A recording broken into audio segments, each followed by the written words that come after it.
What's up, guys? Anatomically accurate beta Minecraft SpongeBob here. I just wanted to say thank you for all the support on my world tour. It's really motivated me to keep building on this world and completing everything on my really long to-do list. My world update today is going to show off my blacksmith, greenhouse, bakery, training area, lighthouse, and windmill that I built after my world tour. Timestamps are in the description if you're a zoomer with a cooked attention span. Let's get into it. Alright, the first thing you might notice right off the bat is I have some flags on my castle. They were looking a little bit bare before, but I wasn't sure what type of flag to add, and I think this looks good, like it's flowing in the wind. It's going in the direction with the clouds too, sort of. I expanded the Central Park area and removed the fountain so we get a straight shot right at the castle. Here is the blacksmith that I built. I decided to completely demolish my church, as I mentioned in the world tour, and as you saw in the intro. I based this build off of a interesting blacksmith I saw on the Minecraft Builds Reddit. I didn't really copy that much of it. I mostly just looked at the block palette and decided it would look nice in my town. I added a small well here instead of the fountain. I think the well makes a little bit more sense instead of a fountain, and it blocks less of the views that I want to keep intact. My inn has a much better front-facing view now that I've destroyed the church. Small seating area that's in this town center. Just a blacksmith, again using some infinitely burning furnaces. I guess here's the forge, table to work at, spot to cool off all your tools and stuff. Beta Minecraft anvil, can't forget that. And then here I just have some iron items for sale for the townsfolk, a cash register area. This goes downstairs. You can probably hear the portal. Since I built over my graveyard, I need to move the portal, but I'm just going to keep it there for now. Up here I just have a small living area for the blacksmith, I guess. Just a kitchen, dining area, some storage, and a bed.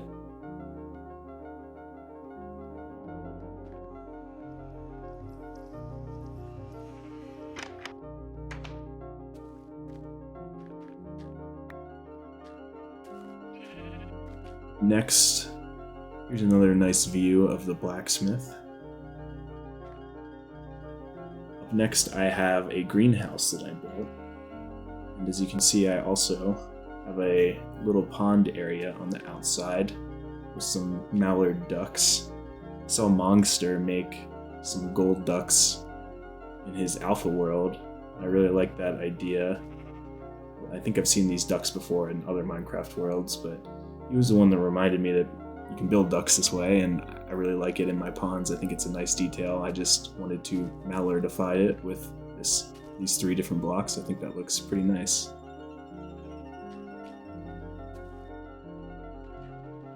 Here's the greenhouse. Get a side view for you. It's a pretty basic design. As you can see, I have bunch of sugarcane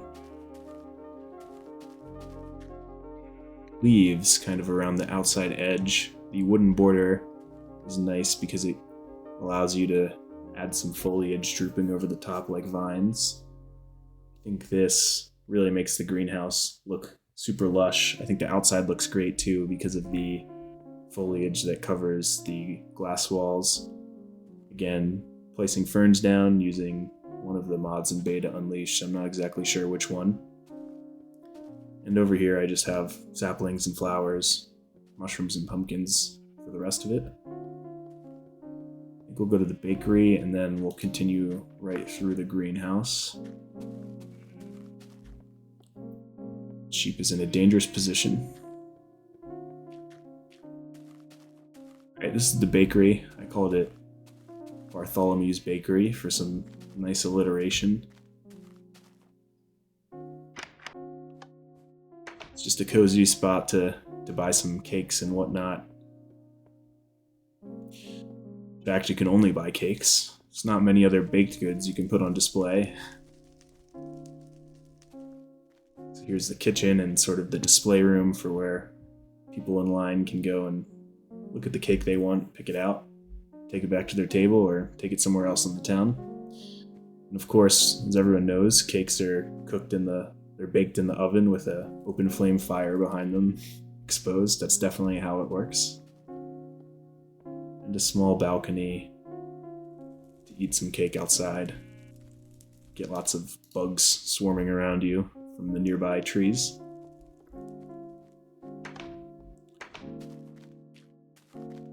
So over here, I've been terraforming like crazy for my bathhouse that I want to build on this hill. I trimmed back a bunch of this hill that there was like a more elevated, small enclosed area for the castle that I completely deconstructed. And I built some bigger walls and then flattened this whole exterior in preparation for the bathhouse. So you'll probably see that in the next episode. Let's go see what's actually in here now.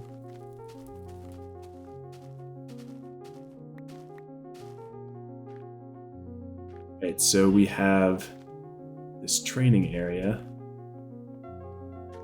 where you can shoot some bows. I don't know why I'm demonstrating that, you know how the bows work. And then like a melee training area with some wooden swords. I like how this turned out. I wanted something to, I wanted to separate the area, this kind of square area that I made with the castle from the town, because it felt weird to make any sort of other town buildings around like so close to the castle walls. So it made sense for me to like block it off and make a separate area that the guards and armed people would congregate around. I added a door that goes out to my front gardens. We'll go through there in a second. I didn't really show this off during the world tour, but I'm glad that I was able to retain this despite the terraforming I did. So going between these pillars through all directions besides the center takes you into this bedrock drop that you probably saw at the intro. Here's the glass window that we just walked by. And here is the upper area.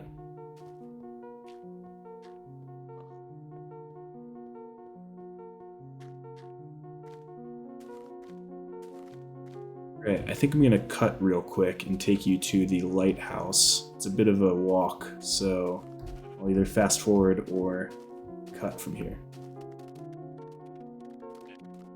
Right, here's a nice view from the cliffside. Zoom in so you can see the slightly foggy lighthouse. I got a lot of good comments on my beach houses. Let's get a little bit closer.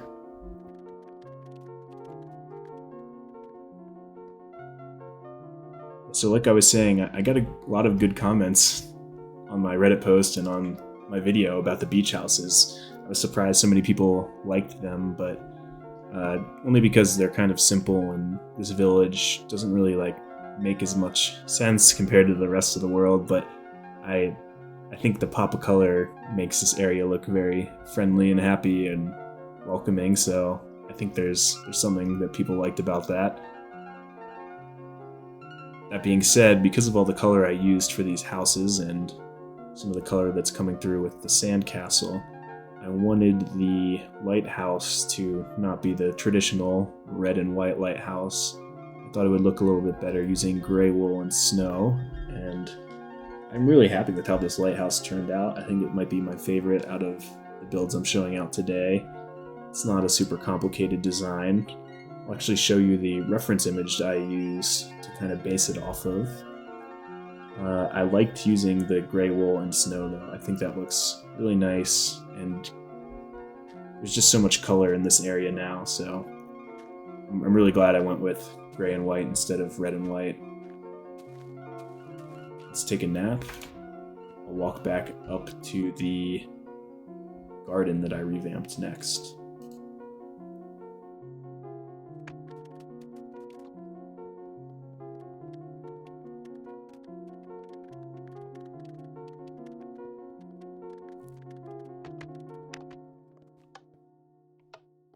Right, I didn't talk too much about this area during my world tour.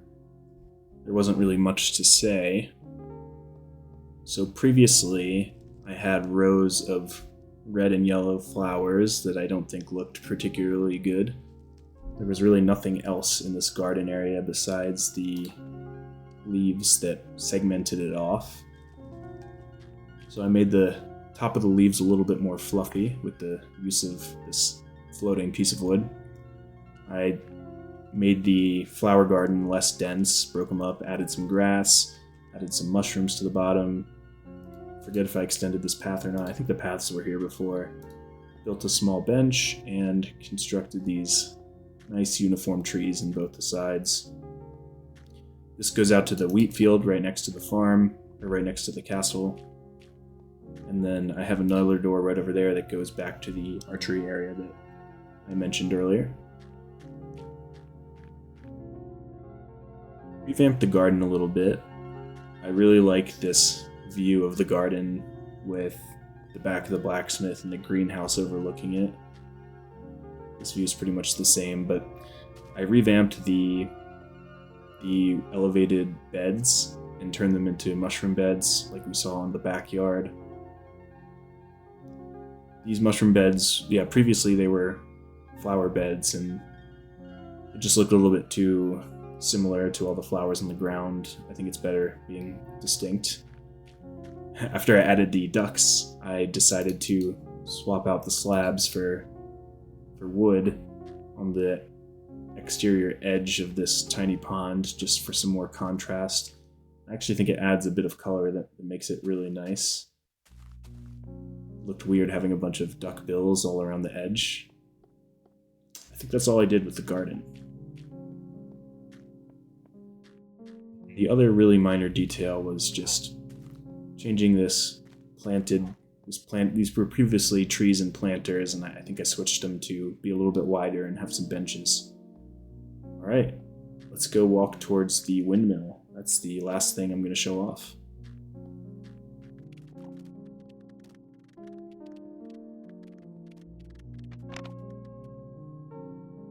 Right, here is the windmill.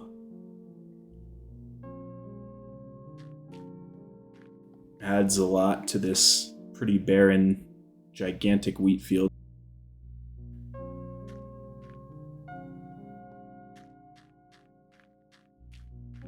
Really liked the design of, I don't know what you call them, wings, propellers, fans, something like that. The blades, maybe? I think blades is the right terminology. I saw the last block used a similar sort of blade in his windmill in his world. I liked using the fences instead of, I think, the more traditional like white wool. And I liked a sort of more uniform vertical design rather than it being an X or in motion. I think it gives a really good profile to this, and not using wool allows me to use some wool for the actual base of the build. There's not much in there besides like a small milling area, so I won't show it off. But I really like how this turned out as well.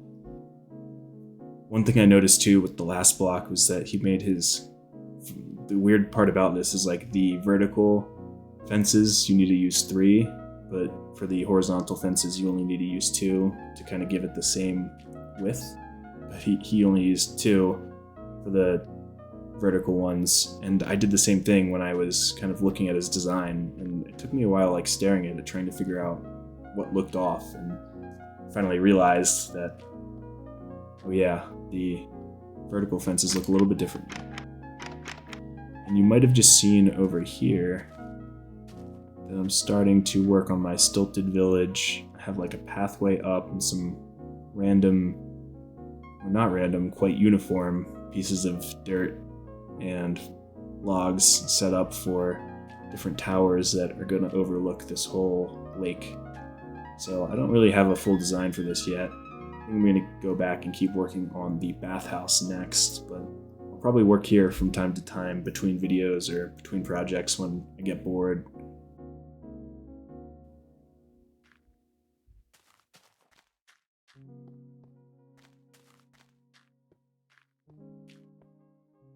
Alright, I think that's all I have for today. It's not too much, but I hope you enjoyed looking at my smaller builds that kind of tie the rest of the town together. Make sure to like the video if you like it, and subscribe if you haven't subscribed yet. Thanks so much for watching, and I'll see you next time.